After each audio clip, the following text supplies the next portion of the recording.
We have a crisis in the world, tremendous crisis, and also crisis in our consciousness, in us. I see the urgency of change, radical revolution, mutation in the mind. I see it. It is necessary. There is complete quietness of the mind, and that which is silent has vast space. Only then that which is nameless comes into being. This is Urgency of Change, the Krishnamurti podcast.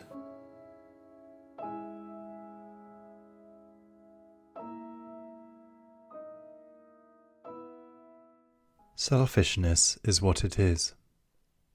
To observe it purely, without any distortion or pressure, that very observation exposes the whole consequences of selfishness and cleanses the mind of selfishness.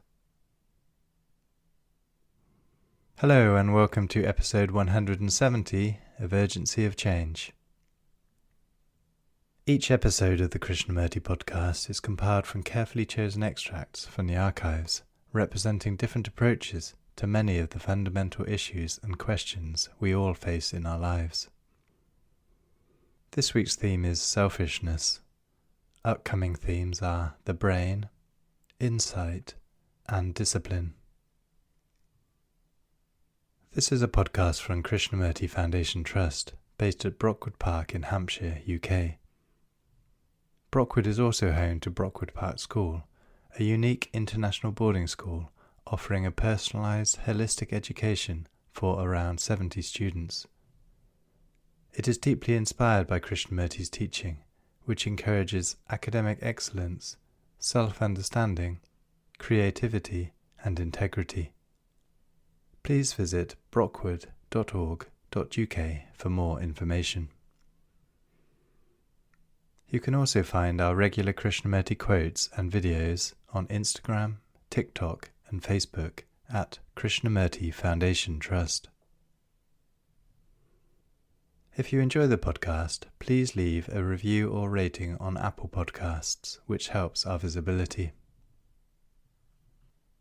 This week's episode on selfishness has 5 sections.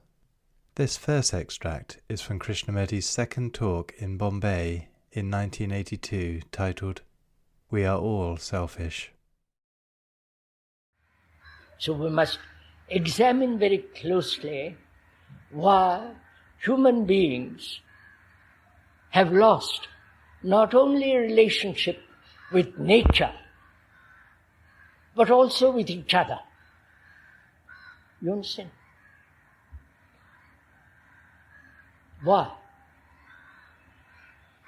As we pointed out yesterday, merely seeking the cause will not help bring about the resolution of the problem. You may find the cause. I'll show you the cause. But the understanding of the cause, the examination of the cause, will not solve the problem. Right? I know, for example, we are selfish. Totally self-centered. And we are self-centered because it's our habit, it's our tradition, it's our religious upbringing. You are a separate soul. You must seek your own salvation and so on. This emphasis on being selfish, self-centered, through education, through pressure, it has existed from time immeasurable. That's the cause of all this misery. Right? That's the cause. We understand that intellectually. And discovering the cause does not make us less selfish. So we are said as yesterday,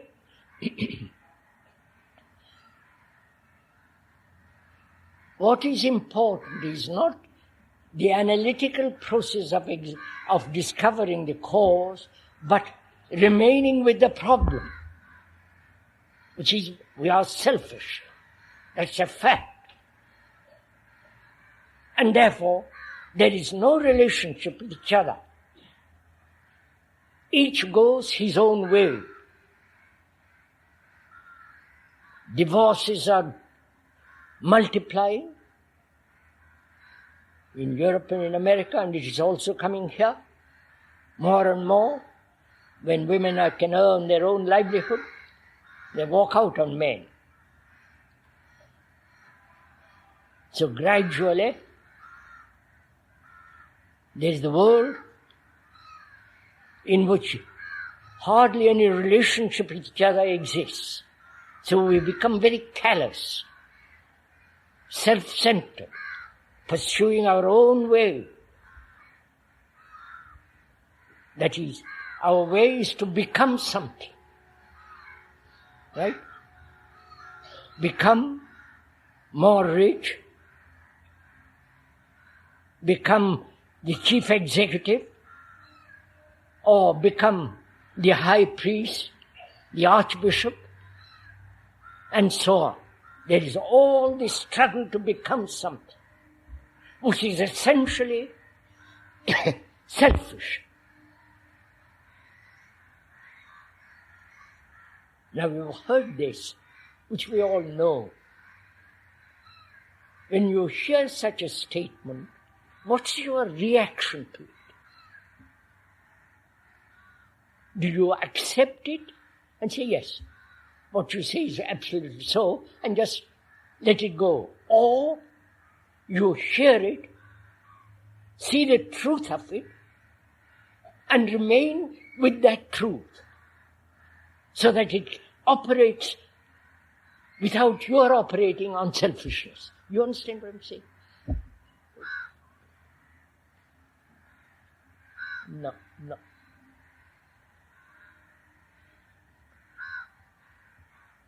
Let's look at it. Suppose I am selfish, and I say I must not be selfish. That is, thought has brought about selfishness, right? It has structured selfishness. So thought says, I must not be selfish. So there is conflict between the fact and what thought wants it to be.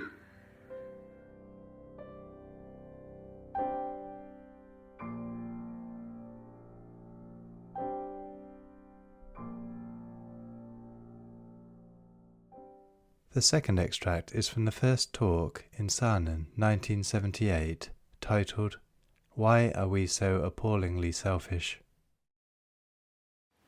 So we're asking, why?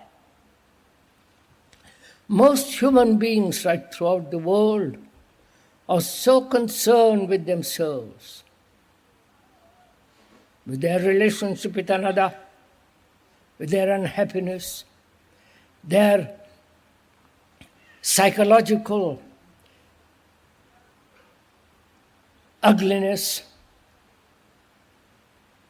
their schizophrenic or various complexes, or they're asking themselves if they can ever find something everlasting, beautiful, true. And in their search, those who are serious get caught up in things like religion, caught up with the various gurus, caught up in some belief or in some idea or in some conclusion. All this indicates, doesn't it, that essentially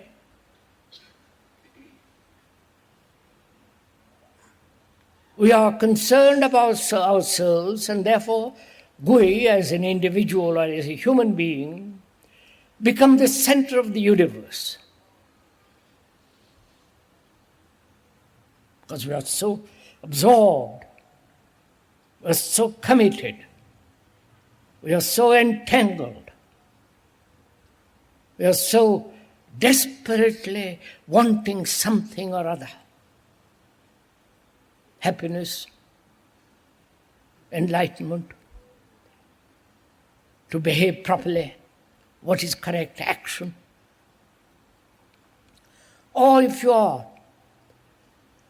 neurotically minded, that neurosis becomes stronger and stronger because you're concerned about yourself. And there are all those psychological priests who are trying to help you.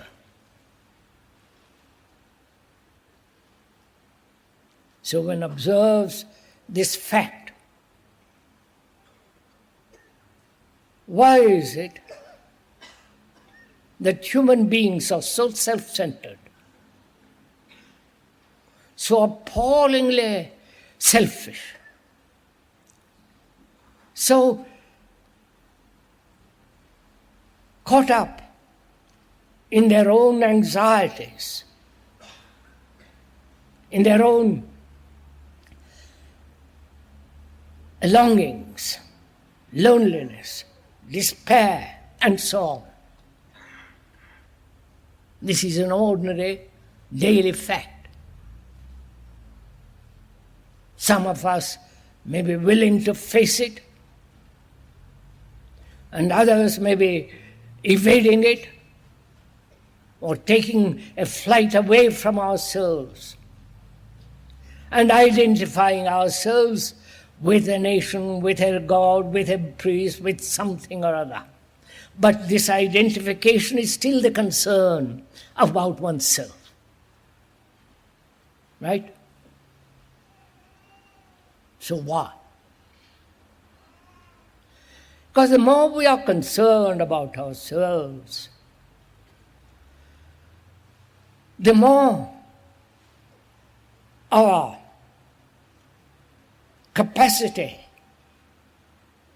to comprehend the whole becomes impossible. It's like a mountain stream that is roaring down the hill. But man has held it with cement and rock, not to overflow. And we are doing the same thing with ourselves. This concern with ourselves has certain quality of energy.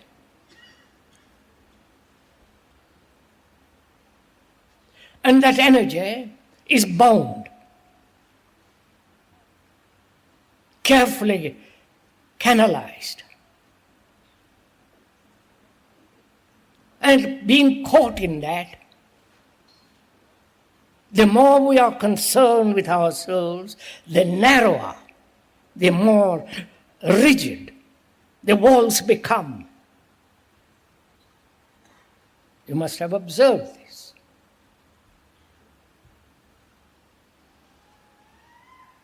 So we are going to investigate together why human beings throughout the world are so eagerly, so subtly, in a very, very refined way, if they are not brutish, if they are not callous, if they are not indifferent. In very, very subtle ways, they are concerned with their center. And that center, with its enormous energy, either brings about a catastrophe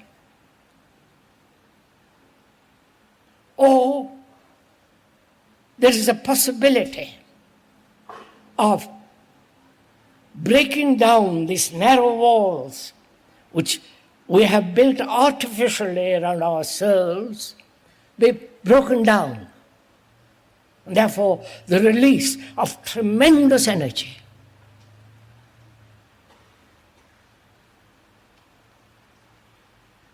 So that is what we are talking about. Whether it is possible for human beings, wherever they are, socially, economically, in the various forms, whether it is possible to break down the narrow walls which man, you, human beings throughout the world have built around themselves. And whether it is possible, without any effort, not intellectually, not theoretically, hypothetically, but actually, in our daily life, whether it's possible to break down this self-centered concern with his conditioning, can ever be broken down, and therefore releasing an extraordinary quality of energy. And that energy is needed when there are no walls at all. Is needed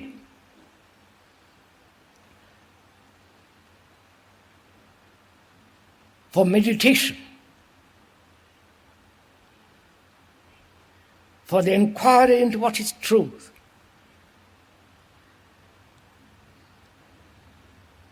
for the ending of sorrow, and discovering what is compassion, love.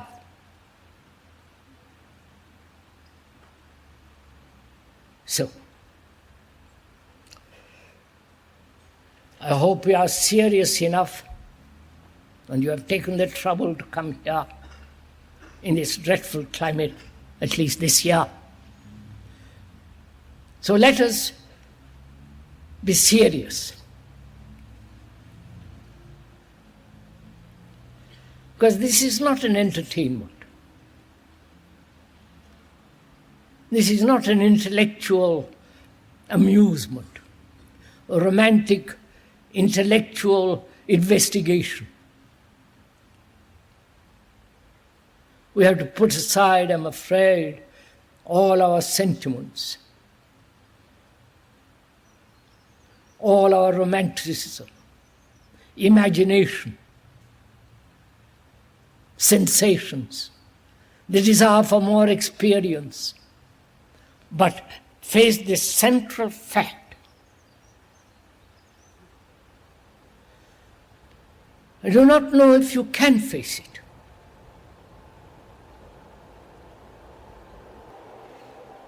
They are saying, I do not know if we can face it.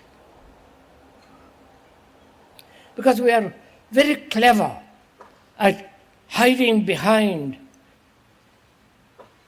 a facade of theories, opinions, judgments, and asserting and clinging to them aggressively, passively, or unconsciously. So, it's going to be very difficult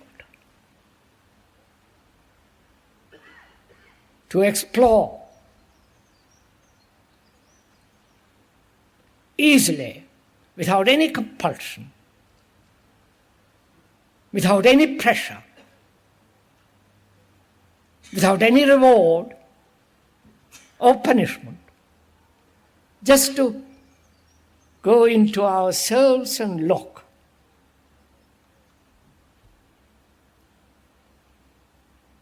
And find out, if we can, why you and human beings right throughout the world have made this a central issue, central problem.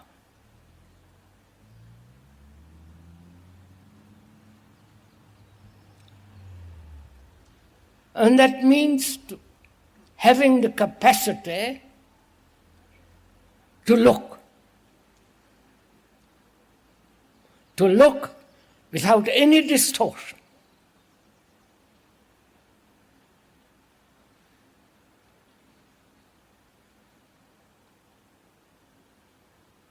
Because every idea, every conclusion, every opinion, every experience is a distorting factor. Right? Please understand this. Your very experience, whether it be sexual, of various types of experiences stored up as memory, in investigation, in observing, becomes a distorting factor, obviously. Those of us who have very strong opinions, aggressively so, or judgments, again, they become factors of distortion. And if you believe whatever you believe in, according to your particular conditioning, that belief, with all its associations, with all its tradition, with all the past, becomes a factor which will prevent clear observation.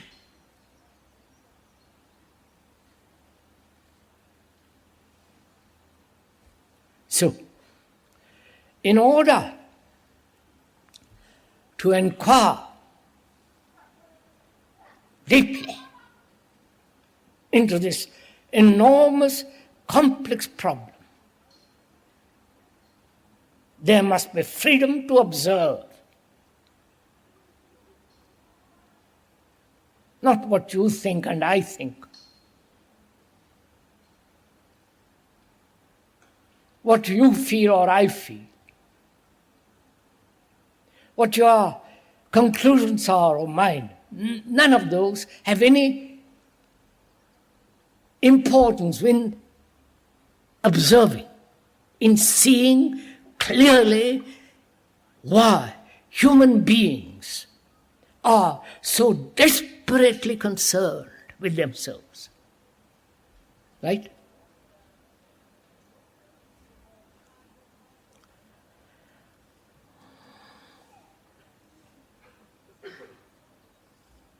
When you listen to these statements of the speaker,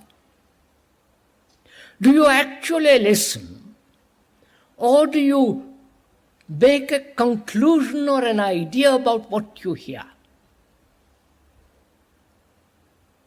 I repeat.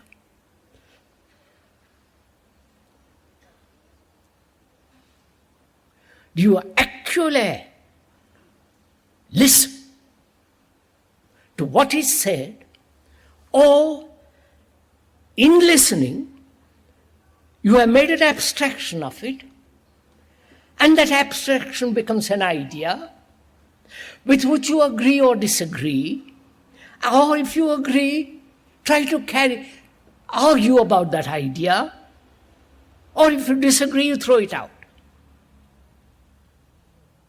But actually, you are not listening. So one has to find out if you are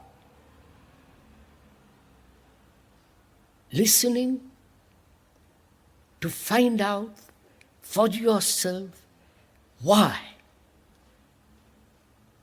this narrowing, resisting expenditure of energy, which is becoming more and more and more narrow,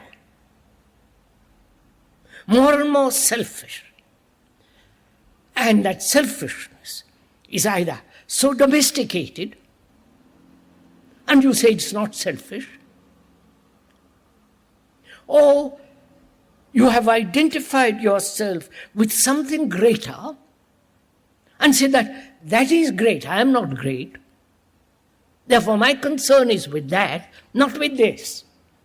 But that identification is this in a bigger way or a smaller way.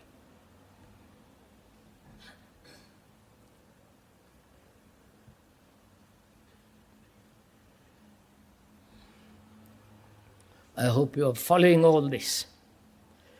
As we said, there is no speaker. It's a marvelous idea that there is no speaker. I've just found that out.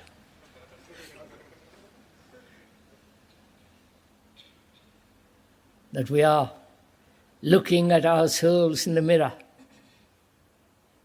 And the mirror is telling you the whole story. But you must know how to look at the mirror. Not how to interpret the measure, what you see in the mirror, or how to act what you see in the mirror. But if you know how to look, that very observation will bring about right action. Everything falls in its right place. This is not a rhetorical statement. This is an actual fact. So we are inquiring seriously why human beings, with this marvelous world around them, the beauty, the extraordinary nature,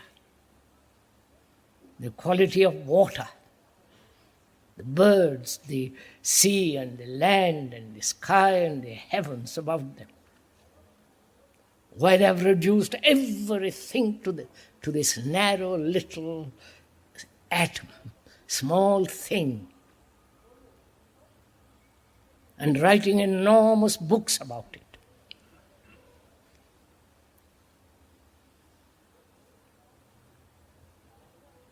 And how to get rid of it. What to do. Practice, meditate, sacrifice, deny, starve, fast, everything to get rid of the small me.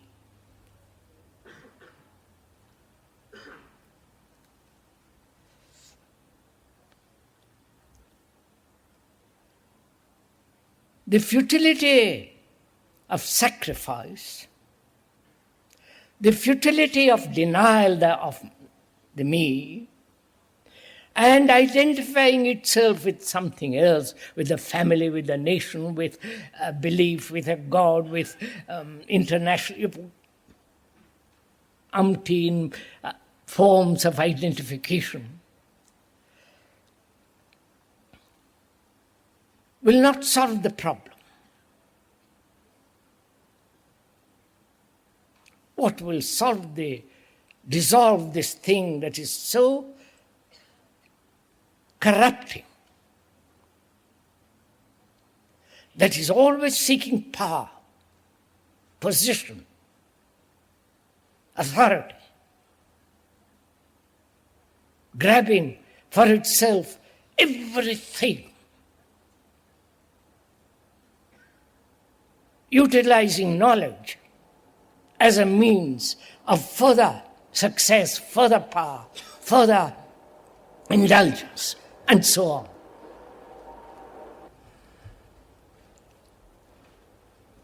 Now can we factually observe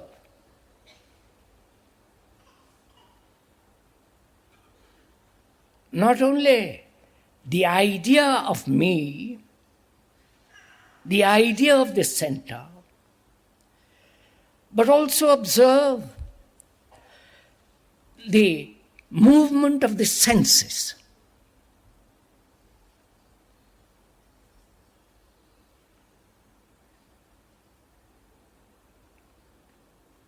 the various senses, which is actually sensations.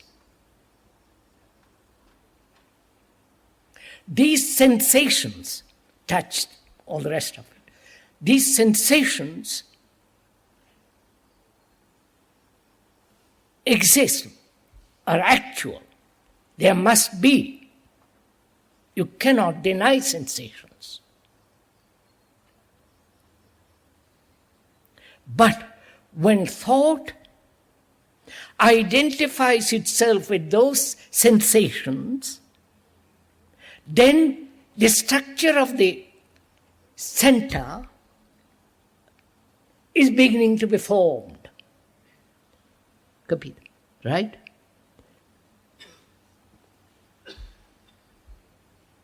Please, it's not intellectual observation. Just ordinary daily fact, if you observe. The senses.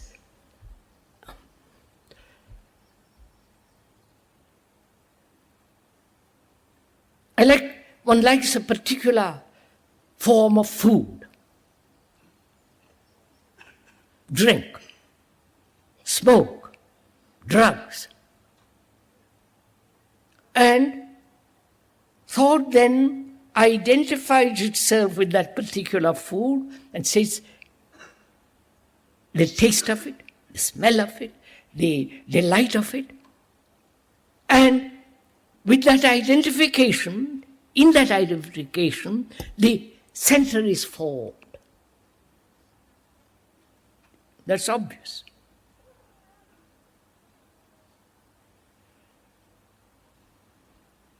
Now, can you observe? Please listen to this. It's very interesting if you go into this. Can you observe the movement of the sensations, whether it be sexual, whether it be taste, hearing, or seeing? Can you observe the movement of those ordinary natural sensations without identifying? Do you understand this?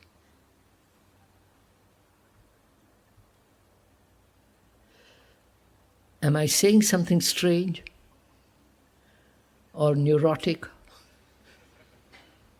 or bizarre? It's very important to understand this, because we go into this problem of identification. Where there is no identification, there is no center.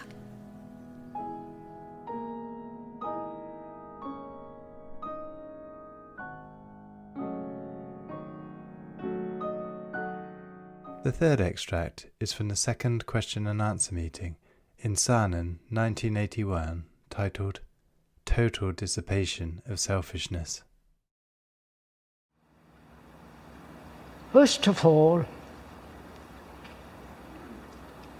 can the brain be free of the center which is me?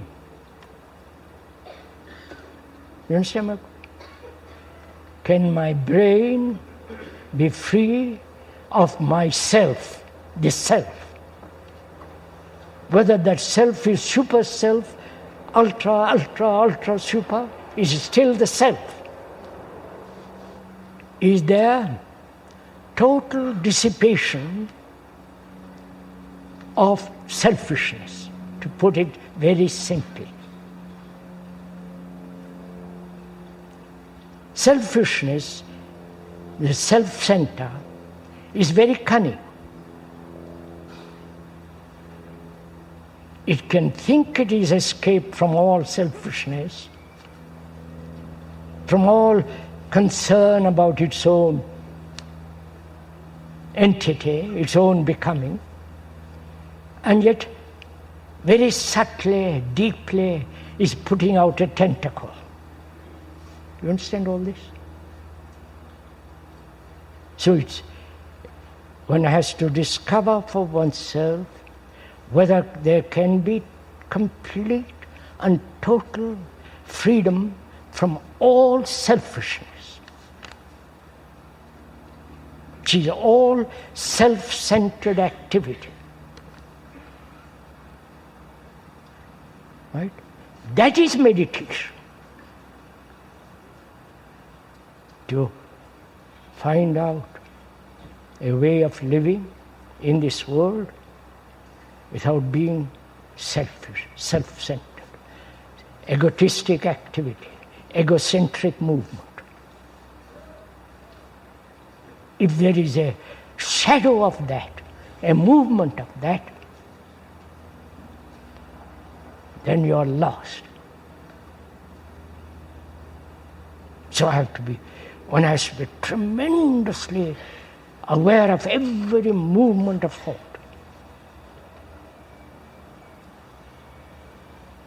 That's very easy. Don't complicate it. When you are angry, for the moment you do not know, there is just that feeling. But when you examine it, you can observe the arising of it, right? The arising of greed, the arising of envy, the arising of ambition, aggression. As it arises, to watch it. Not at the end of it. You know? As it is arising, as you watch it, it withers away. You understand? So you can be aware. So the brain can be aware of the rising of a thought.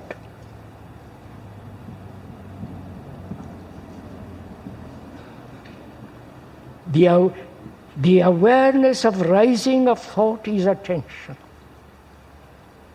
Not to smother it, destroy it, put it away, but just the feeling that is, don't you know, the feeling of hunger when it arises? Obviously you do. Or your sexual feeling, or any kind, as it arises, to be completely aware of it. So, the awareness, the attention of the movement of the me, my desire, my ambition, my egotistic pursuit. When one is aware, as it arises, it withers away. That is absolutely necessary. So that there is not a particle less shadow of this me. Because the me is separated. I went into all that. So that's the first thing I have to understand. Not control of my body, special breathing, yoga, all those. You wash your hands of all those.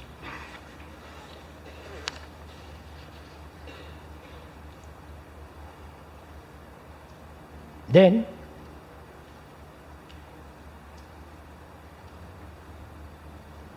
to have a brain that's not partial, right? You understand? That's not acting partially, but whole. I do not know if we have gone into this. I'm talking so long.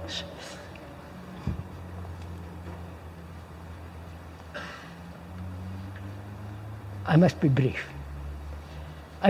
We pointed out the other day that we are functioning not with all our senses, but only partially. The partiality, the narrowness emphasizes the self. Of course, I'm not going to go into it in detail. You can see it for yourself. But when you observe the mountain, the trees, the rivers, the blue sky, the person whom you love or whatever it is, with all your senses, there is no self. There is no me that is feeling all of it. So that means a brain that is not functioning as a dentist, as a scholar, as a laborer, as a super astronomer, but functioning with the whole of your brain, which means that can only take place when the brain is completely quiet.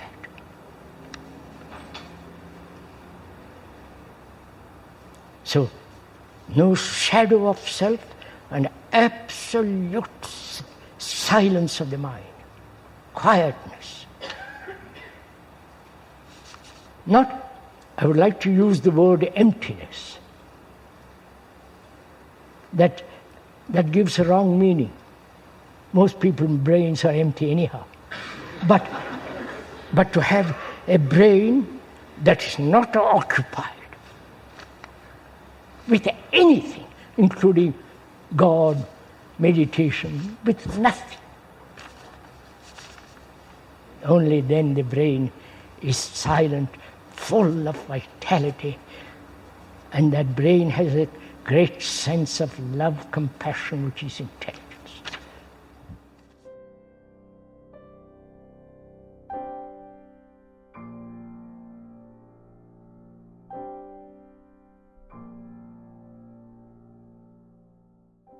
The fourth extract is from Krishnamurti's fifth talk in Bombay, 1980, titled Trying Not to Be Selfish is Selfish.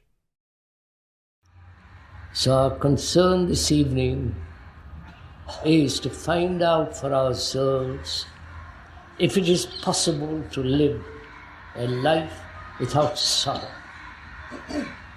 And sorrow will exist as long as there is self-centered occupation. Right? You understand? Please. If you listen to it, not how am I to get at it? How am I to stop being self-centered? That's a wrong question. Because then when you say, how am I to not to be self-centered, you want a pattern, you want a system, you want to be told what to do. Then you're back again in another pattern, which is also self-centered. Right? So if you would kindly listen, just listen. Either you listen consciously or unconsciously, deeply. Conscious listening has very little effect. But if you listen from the depth of your own being, from the depth of yourself, which probably you have never even felt, ever known. So if you could listen with such grace, with such ease, the very listening is a miracle of action. You understand what I'm saying? Do you understand what I'm saying? Some of you say, yes, let's move together.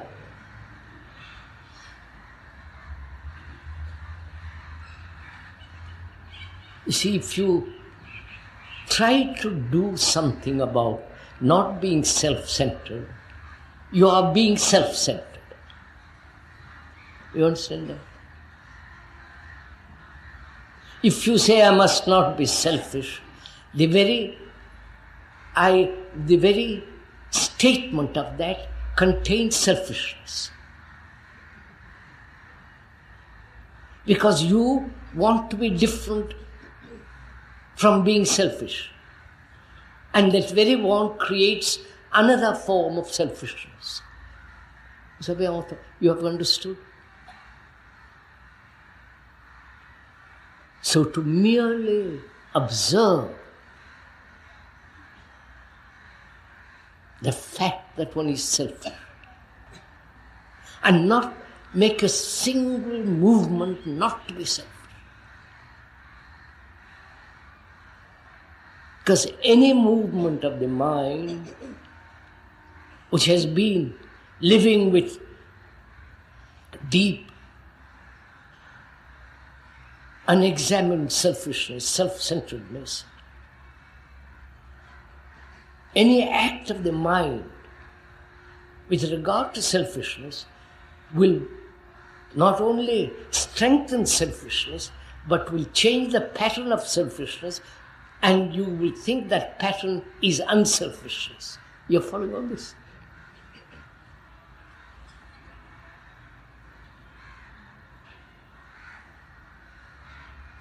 So to observe without any movement of thought or action, that is, to observe your self-centered occupation in the name of God, in the name, all the rest of it. To observe it without the past interfering with it. Just to see your face, as it were, in the mirror. You can't change your face. Probably you wish you could, but there it is. It is what it is. And to observe it purely, without any distortion, without any pressure, just to observe. That very observation exposes the whole consequences of selfishness, and that observation cleanses the mind of selfishness. So don't accept this, do it.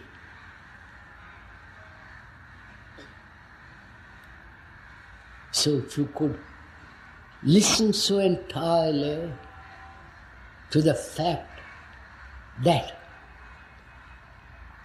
all self-centered activity in any form must inevitably lead to isolation, and therefore division, and therefore strife. Listen to it. Don't agree or listen. That's a fact. It's like gravity is a fact. You can't do anything about it. But if you observe it very closely, minutely, precisely, without any distortion, then that very perception is immediate action. Are you doing it as we are talking?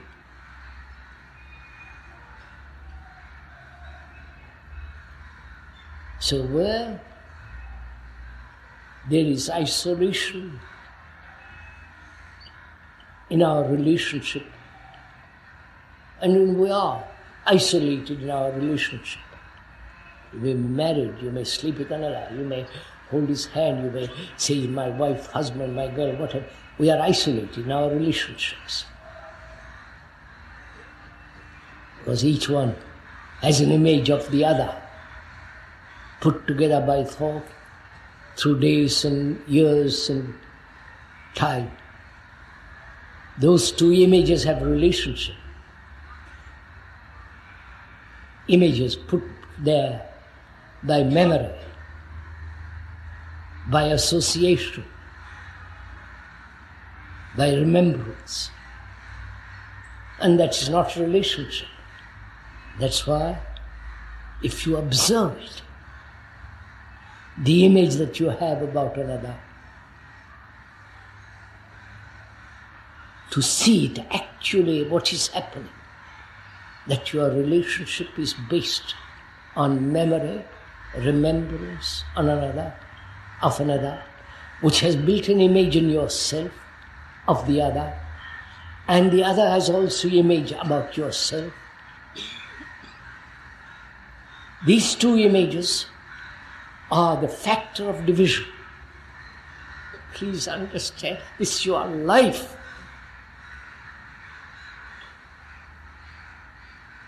And as long as there is that division, there will be isolation, loneliness, pain, jealousy, anxiety, anger, hate, strife.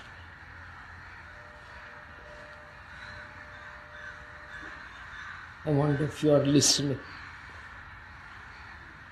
And loneliness is the consequence of our self-centered occupation. If you hear that and see the truth of it, instantly, immediately, then you will find that self-centered activity comes to an end. It's like ending something which you have been carrying for 1,000 years.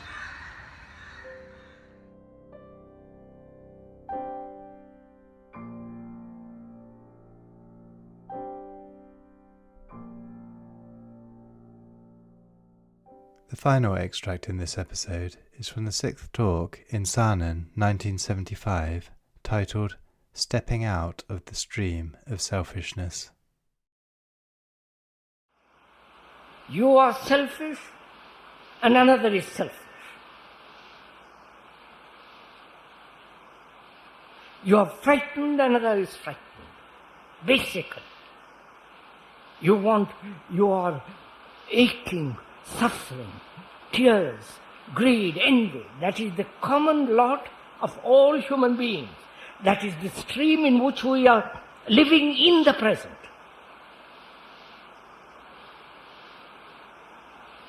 Right? That's the stream in which we are caught, all of us. We are caught in the stream while we are living. Please see that we are caught in that stream as an act of life. That is, this stream is selfishness. Let's put it that way. That stream is, in that stream we are living.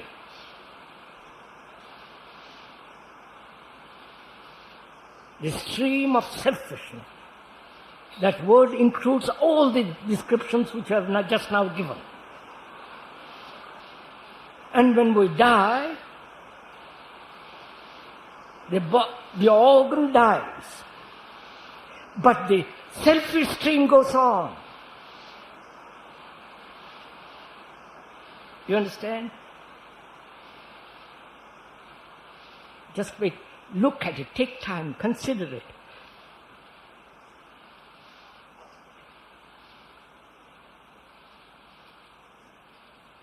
Suppose I have lived a very selfish life.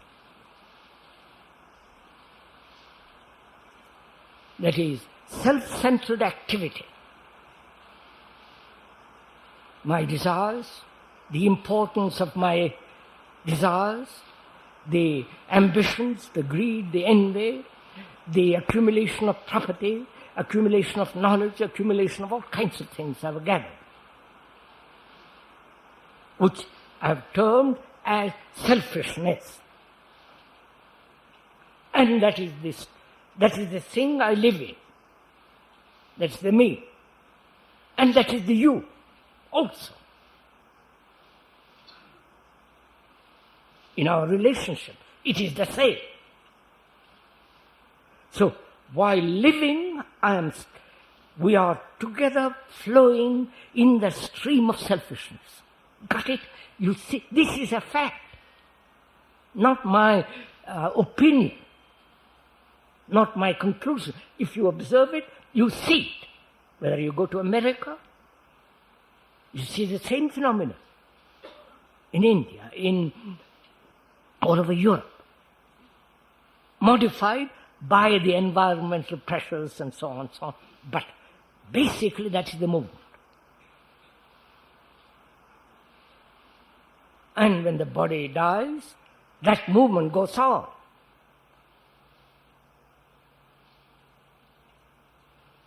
So there is this vast stream of selfishness, if I may use that word to include all the things that is implied in that word, is the movement of time. And when the body dies, that goes on.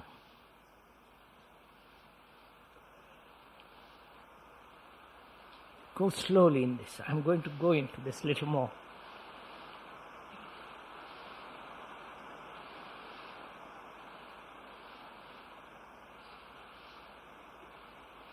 And I die. My wife, tearful, upset, lonely, missing the companionship, having no money, you follow, is suffering.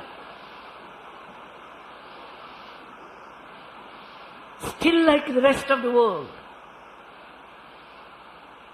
And she goes to a medium, seance, because she wants to get into touch with me, because she's lonely, unhappy, suffering, no money, all that. And the medium there gets into contact with what it calls the me, the husband, and says, your husband is here. He has a message for you. He says he's perfectly happy. Look under the drawer and you'll find the testament.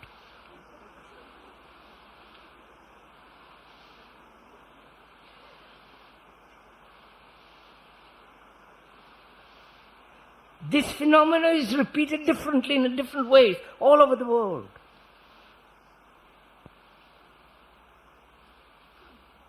Either it is the medium picking up the intimation, unconscious intimations of the wife and repeating it. One can do that very simply if you have observed that there is such thing as transmission of thought. You must have played with it, you must know it, it has its own reality. Or, out of that stream of selfishness, the thought of K still exists, and the thought manifests. So there it is.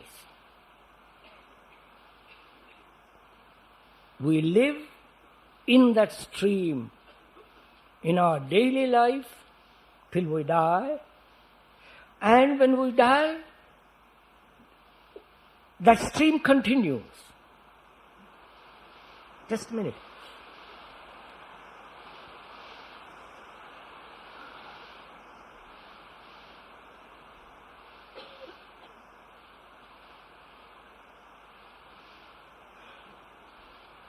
That stream is time.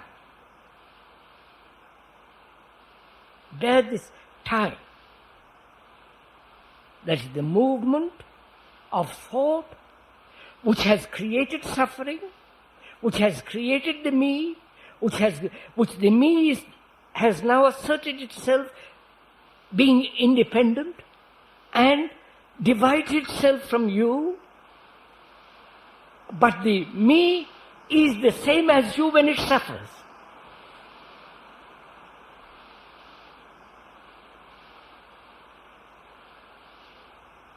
So the me is the word. Oh. The me is the word. The me is the imagined structure of thought. In itself, it has no reality. It is what thought has made it. Because thought needs security, certainty. So it has invested in the me all its certainty. And in that there is suffering and all the rest of it. In that movement of selfishness, while we are living, we are being carried in that stream. When I die, that stream exists.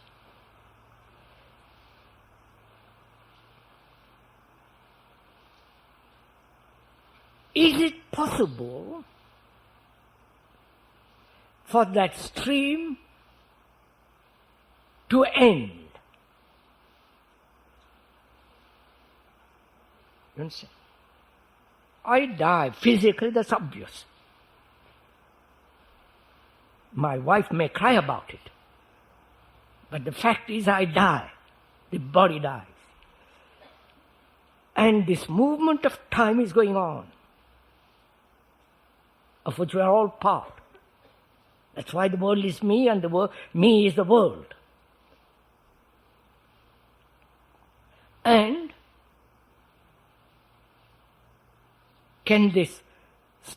will there be an end to this stream?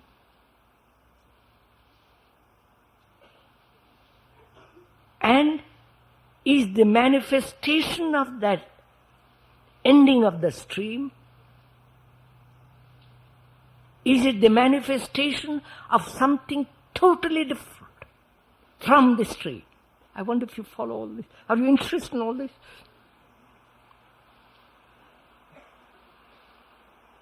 Hein? Ça vous plaît tout ça? Ça vous donne quelque chose? C'est trop? Bien.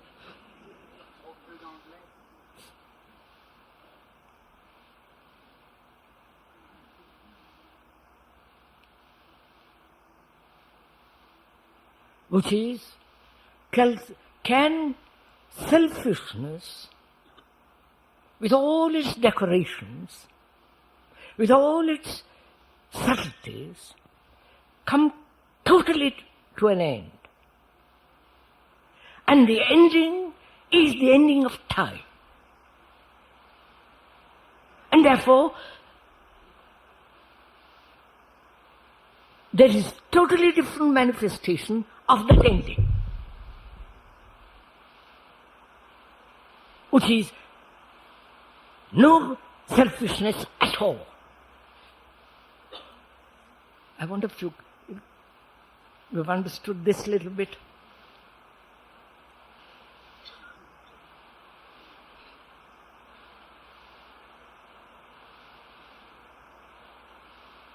So there are several things involved in this.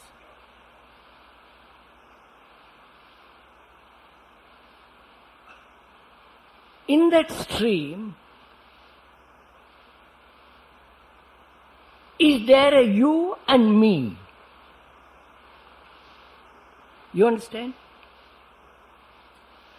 When there is suffering, is there a you and me?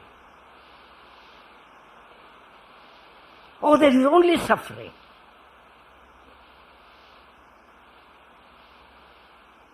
I identify myself as the me in that suffering, which is the process of thought.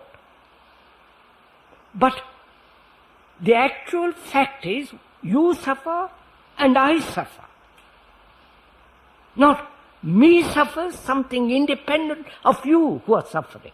I wonder if you see that.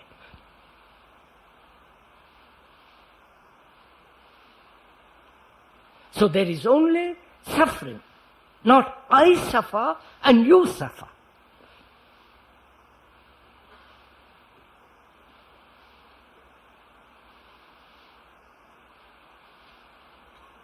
You suffer because I suffer, but keep to myself.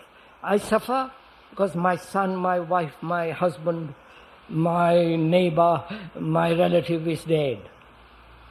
I suffer because my wife has turned away from me. I suffer because there is loneliness. I suffer because I can't fulfill, I can't get everything I want. I want position, power, money, sex, in that order.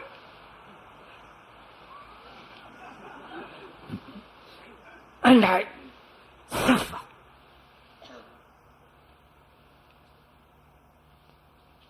Don't you also suffer in the same way?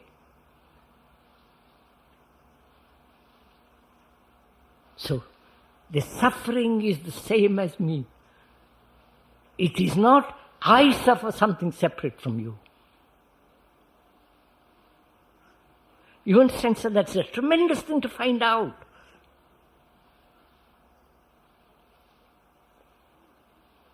So there is no individual suffering. There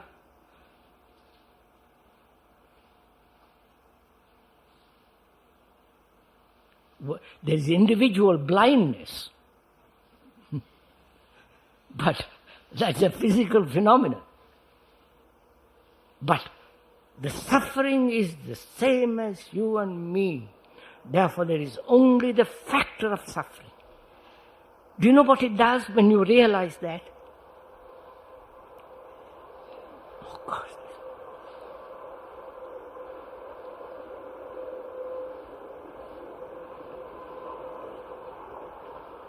Out of that non-personalized suffering, non-identified as the me who is suffering, separate from you, when there is that suffering, out of that comes tremendous sense of compassion.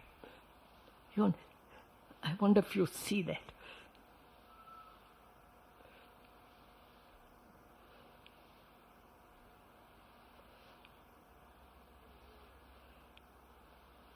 The very word suffering comes from the word passion.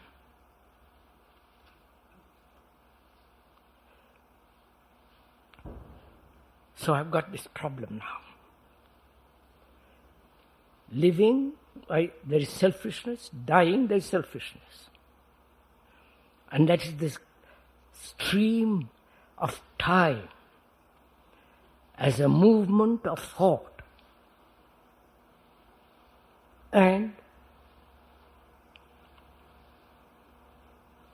that stream of selfishness can manifest itself, which is happening all the time.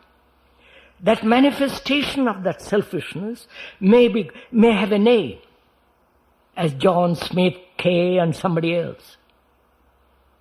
But if there is no name, you understand? If there is no naming of that suffering as belonging to me, what is then the individual at all? You follow? I wonder if you see this thing.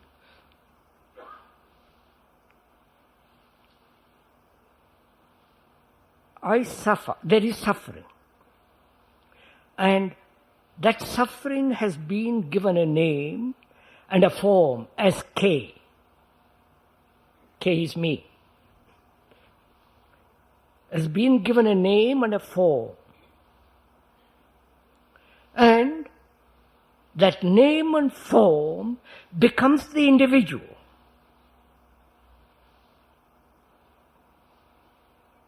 Separate from the stream of suffering. And that individual says, I'm different from you. I'm clever, I'm dull, or you are more clever, or this and that. If there is no naming as the form, and no naming the form, then is there an individual at all? I wonder if you see this is true. The word individual means indivisible. A human being who is not fragmented, indivisible, in himself.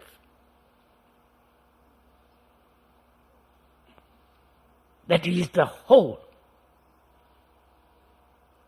being, healthy, sane, rational, holy. And when death takes place, when there is living, is there an ending of time as movement of thought and suffering? Now, you follow the question? Can I, as a human being, living, knowing I'm in the stream I exist as selfishness, can that stream, can that movement of time come totally to an end? Both at the conscious as well as the deep level.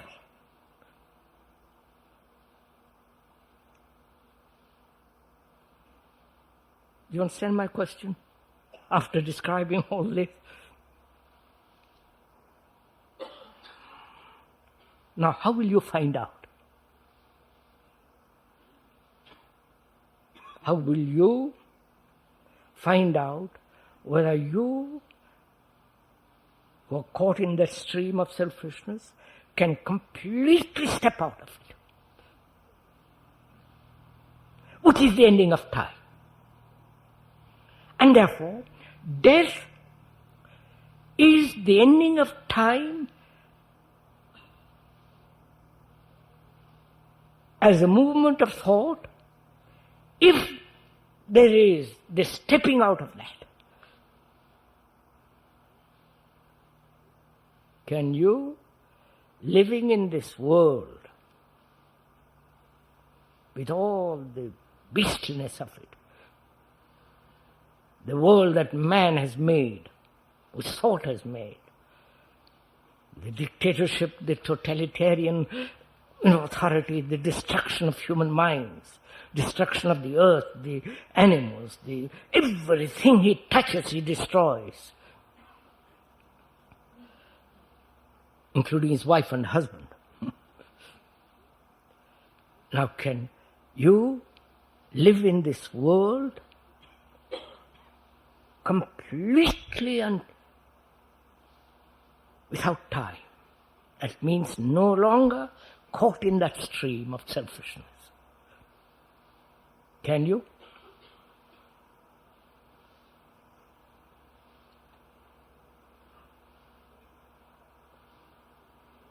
Now, who is going to tell you whether you can or cannot? You understand? Or will you take time? You understand? If you take time, you're still in there. Still in the stream.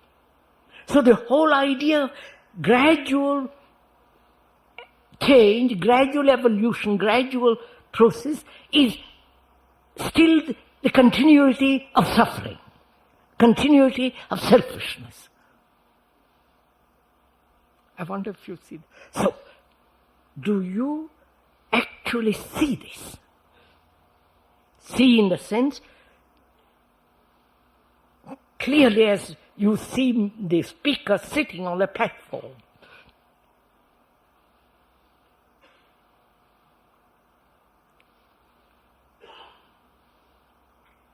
See, there are much more things involved in this which you haven't time to go into.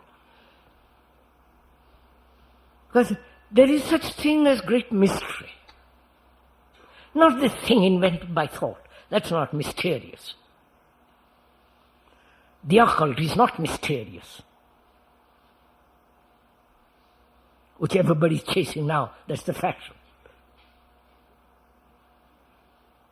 The experiences which drugs give is not mysterious. This thing called death and seeing all this, the description, and much more involved in it. And the mystery that lies when there is a possibility of stepping out of it.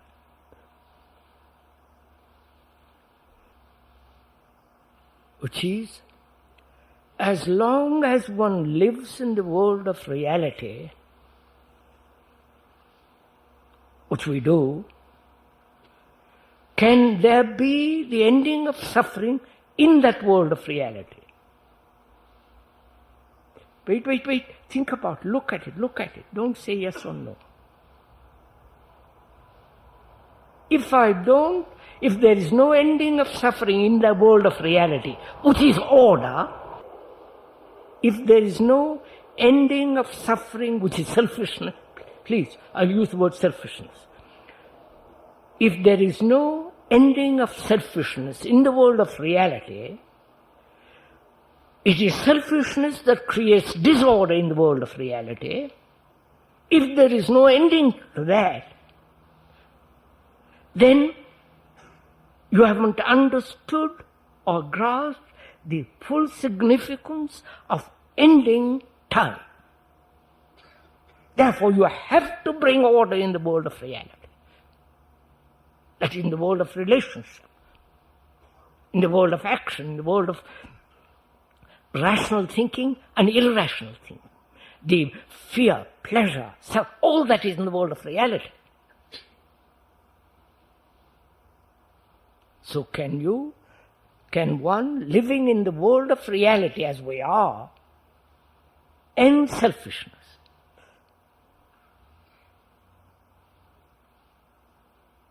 You know, it's a very complex thing, ending selfishness. It isn't just I won't think about myself.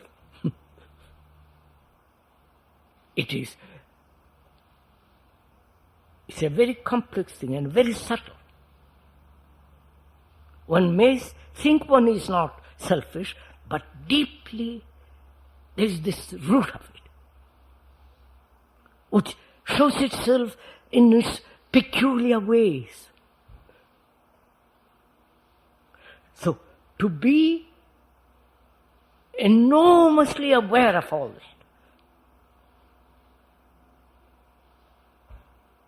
that means being sensitive. You cannot be sensitive if you drink, if you take drugs, smoke. Obviously. Or you cannot learn by going to college how to be sensitive. You cannot learn how to be sensitive from another. You have to be aware of one's insensitivity.